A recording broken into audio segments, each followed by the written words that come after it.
Hi, Dr. John here with today's show's How to Save a Life series. We're talking how to spot a heart attack. The important information is if you or someone around you has symptoms of a heart attack, call 911 immediately and seek medical care because time is muscle, meaning the longer you wait, the more potential you have for heart damage. But when it comes to heart attack symptoms, there's the classic symptoms we all think about or probably have seen on TV or the movies.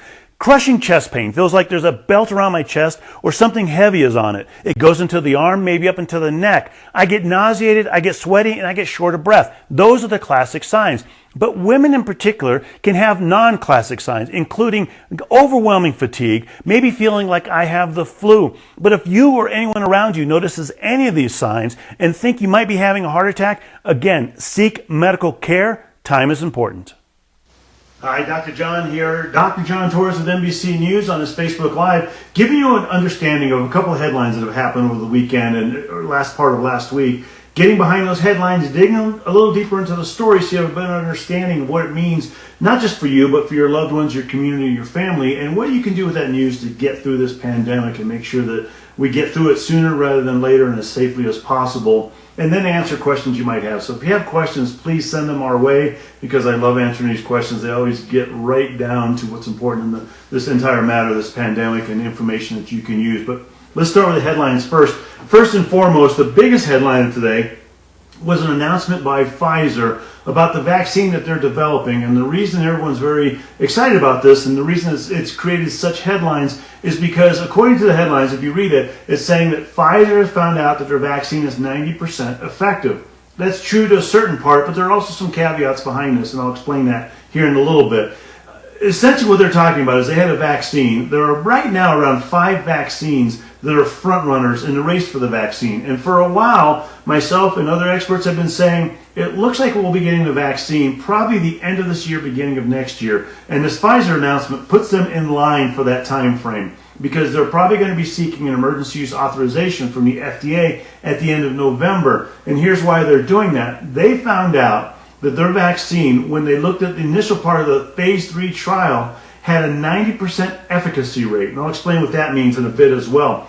Because it has that 90% efficacy rate, they're going to dig a little more into the data just to make sure that that stays that way. And if it does, then this is actually very good news because up until now, most experts have been saying they're hoping the vaccine can get a 50% efficacy rate. And the FDA is saying it has to be 50% effective before they'll even give it that emergency use authorization. And so they're not even going to look at it if it's less than that. A lot of experts are saying, yeah, maybe 50, 70% is what we're hoping for. This 90% puts it in a high category of vaccines that have done very well over the last few decades at keeping disease under control, different diseases. For example, measles, smallpox, measles, chickenpox, those are vaccines that are up in the 90+% range.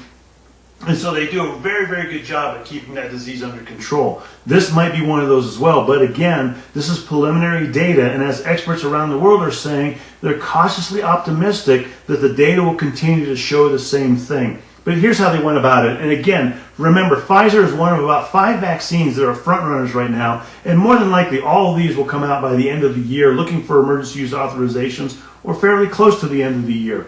There are around 200 vaccines being looked at around the world, but those 5 are the front runners for, at least here in the U.S., what we consider the end of the phase 3 trials looking for that emergency use authorization. But here's essentially what happened with Pfizer, and more than likely other groups are going to see similar things with their vaccines, or at least hopefully they will. Now, Pfizer is a 2-dose vaccine regimen, which basically means that you get one on day 0, and then day 28 you get the second dose.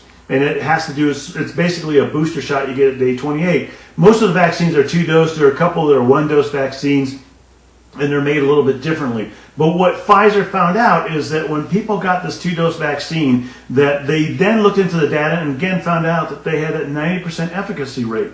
So they've so far enrolled around 43,000 people. Of those 43,000, they've had around 39,000 who have gotten that second dose. And they said, okay, here's what we want to do. We want to look at 32 cases of coronavirus. And here's how these studies work. They give half the people the vaccine, they give half the people a placebo, which is basically an inert shot, a shot that doesn't have any vaccine in it. The reason they do that is they want to compare the two. They want to see if people with the vaccine are protected from getting coronavirus versus people who got the placebo, essentially the fake vaccine.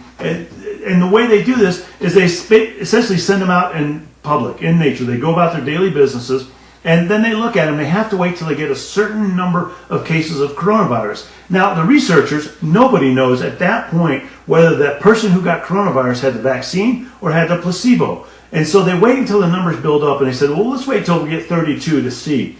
It took them a while to get 32 cases of coronavirus out of that 43,000 cases, 43,000 volunteers they had. Well, once they got to 32, they talked to the FDA, and the FDA said, hold on, let's double it. Let's go to 60. Let's go to 62, almost double it, and wait until we get those, because these cases are progressing fairly quickly, and that'll give us more data. So once they got to 62, they started to open up the data so researchers could look at it, because up until now, it's what we call blinded data. Nobody knows. The researchers, the person administering the shot, the person getting the shot, nobody knows if they're getting a placebo or the vaccine. They do that for a very specific reason. That way you don't get that placebo effect thinking, okay, I got the vaccine, when in fact I got the placebo, so I think it's going to work, therefore it's going to work a little bit better, or I'm not going to pay attention to my symptoms. And so they want to make sure that all that is taken out of the equation. So nobody knows at that point whether somebody got a vaccine or a placebo. And then they open up the data. So when they got to 62 cases of coronavirus, they opened up the data. By the time they fully opened up the data for these cases, they'd actually gotten to 94 cases of coronavirus. And they looked at 94 cases, and they found out that 90% of those people that had coronavirus had gotten the placebo. Only 10% had gotten the vaccine. So that's at 90% efficacy rate. So you can see around 9 people ended up getting coronavirus that had gotten the vaccine, and the other ones all ended up getting the placebo. That 85 people got the placebo. And again, this is out of tens of thousands of people who had gotten both vaccines. So what that tells us is, again, it has this 90% efficacy rate, meaning it protected these people at that 90% level from getting coronavirus. Now, the reason I'm saying efficacy instead of effectiveness is because efficacy is what we use when they're going through these trial periods. Once it's out and it's being used in the general public and people are going about their daily lives, then it turns into more of an effective thing. But to put it in the categories of where this stands along with vaccines, if you look at the flu vaccine, which we've had for decades, and granted every year it's a little bit different, 40 to 60% is what we usually look for a good flu vaccine, for its efficacy rate, for its effectiveness. Again, we talked about measles up in the 90% range. This one we were hoping 50 to 70%, and right now, at least initially, it looks like 90%. They're going to have to open up more data, more cases are going to happen, and they're wanting to get to 164 cases before they seek that emergency use authorization. They think they'll have that by the end of November, and then they'll start getting the emergency use authorization. Once they get that, it's going to take them a few weeks, maybe a month, to get through the data crunching at the FDA to say, yes, this looks like it's what we want. It looks like it's safe. It looks like it's effective at this point. Let's give it the emergency use authorization. The company, like others, are already starting to produce the vaccine, and they have plans in place saying, okay, if this does get emergency use authorization, we think we can have 50 million doses by the end of this year. We think we can have 1.2 billion doses by next year, through next year. But you have to remember, too, 50 million doses sounds like a lot, but that's worldwide. And here in the U.S., we have 330 million people. 1.2 billion by the end of next year seems like a lot, but you have to remember, there's 7 billion people in the world. So this Pfizer vaccine is not going to be able to do it by itself, and that's why the other vaccines are being looked at as well, and it looks like they are probably going to be around the same area as far as efficacy is concerned. And so even though this, I think, is surprising a lot of experts saying, okay, this is more effective than we thought it would be, I think at the same time there's a lot of cautious optimism that the others will follow suit. But the one thing to remember, too, is the vaccine in and of itself is not going to end the pandemic. Still going to need masks, still going to need social distancing as we get it distributed out to more and more people. And we need people to get the vaccine, frankly. And that'll be the third story I talk about here in a bit, what's going on with that. Now, the reason this is important is because of the second headline you probably heard about the different numbers of cases around the country. So right now, we're over 10 million cases of coronavirus since the pandemic started. Almost 250, it's around 239,000 deaths, so almost 250,000 deaths here in the U.S. because of coronavirus. Those are astounding numbers that continue to grow. Over the last few days, we've had hundreds of thousands of cases across the country. We thought we'd get to this level, but didn't think we'd get to it quite this early or quite this robustly. So that level is daunting, and we're just now starting to get into our winter period when we knew the virus would spread a little more. We knew people would start getting together more, especially during the holidays, and we knew it would spread more. We haven't gotten to that stage yet, But the concerning thing is, even though we're above 100,000 cases now without those in effect, once those start taking effect, might get even more cases. And so certainly things to be concerned about, and things to be concerned about throughout the pandemic season, what's going to happen in the future. Now, the other thing is the American Academy of Pediatrics actually came out saying the highest number of children with coronavirus happened the last week of October. Through October 29th, that last week, 61,000 children were diagnosed with coronavirus, with COVID-19. 61,000 children. Since the start of the pandemic, 853,000 children. Now, luckily, they have a very low death rate associated with this. They have a very low complication rate. But what I typically say is, even though children don't get it as often, you can see they still get it. 853,000 since the beginning of the pandemic, and it's accelerating. 61,000 the last week of October. Even though they don't get it as often, even though they don't suffer complications as much, but they do, and even though they don't die as much, but they do die occasionally, they do get coronavirus, they do have complications, and they do die occasionally, and they can spread it to others. And so that's why children need to be protected just as adults need to be protected.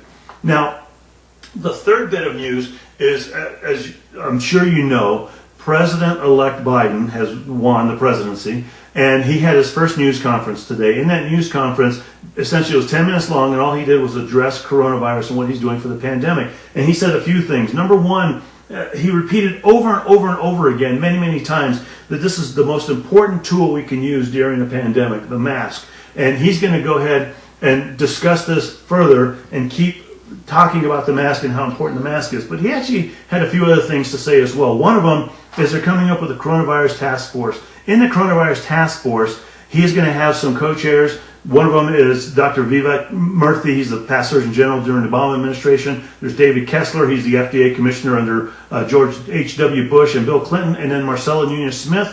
She's an associate dean for health equity research at Yale School of Medicine. So these are all going to be co-chairs of this interim committee. They're going to have many, many members on it. If you look at the list, it's essentially a who's who of not just infectious disease, but of global disease outbreaks and pandemics, giving him some good information. Now, the key is that he follows this information, and he is saying at this point, and hopefully he keeps with this, that they're using a process grounded in science and fully transparent. And that's going to be extremely important, because that transparency, like I talked about earlier, you can have the best vaccine in the world. You can have a vaccine like the Pfizer one that has 90% efficacy, but if people don't get the vaccine, it's not going to work. And so you can imagine, if only half the people get the vaccine and it has 90% efficacy, we're talking still well over half the population is going to be vulnerable to coronavirus. And so, again, getting people to get it's important, and he's aiming towards that, or at least he's talking about it initially. So we'll see as time goes on. But he says he wants it to be fully transparent. The other thing he says is, we will follow the science and we will adjust the data as it comes in.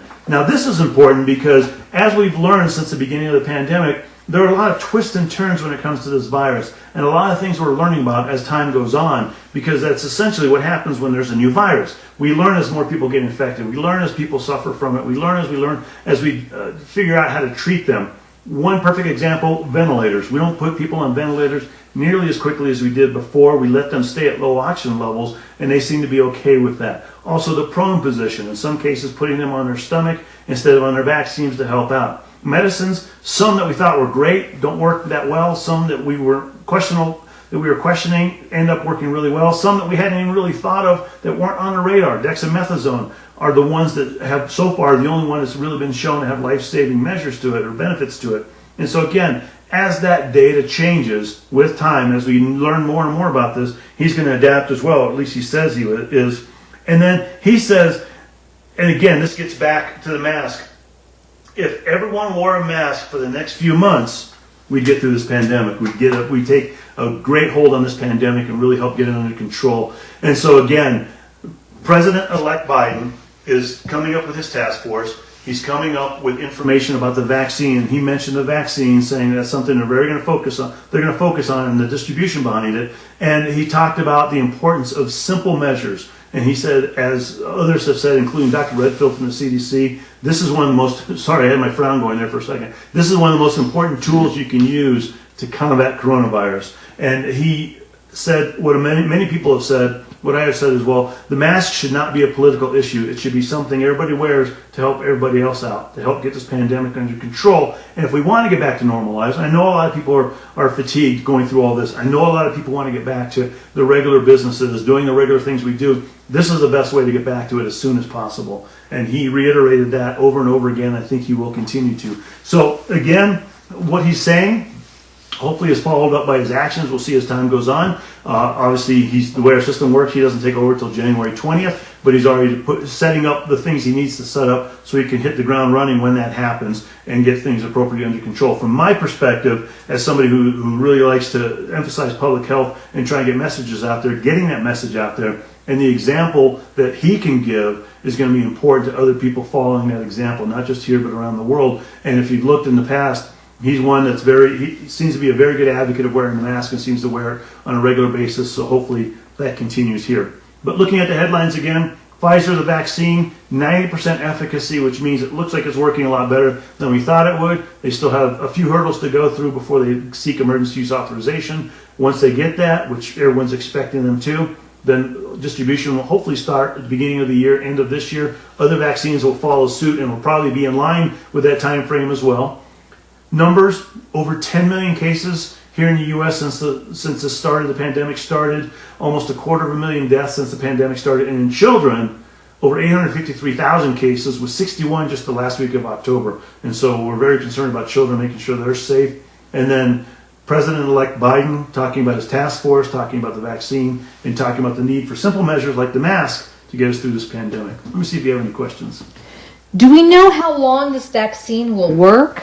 That's one of the big questions behind the vaccine is no, we don't know how long the vaccine will work at this point. And the simple reason is because the vaccine has not been around long enough, and we don't really know what having that antibody protection in your body means. So we have seen, there's been a few studies that have looked at it and found that antibodies, when somebody recovers from COVID-19, they get antibodies, but those antibodies wane over time, 4 to 6 month time period. They seem to go down. But the other part of this is there's another part of the immune system called T cells. And these T cells are basically sentinel cells that just kind of lurk around looking for the virus. And if they find it, then they push out these antibodies or have the body push out these antibodies. When that happens, then they can fight it very, very quickly. A perfect example is measles. Measles, you could have no antibodies shown on blood tests, but if you do get exposed to measles, your body can produce antibodies very, very quickly and can fight off measles before it can take hold in your body.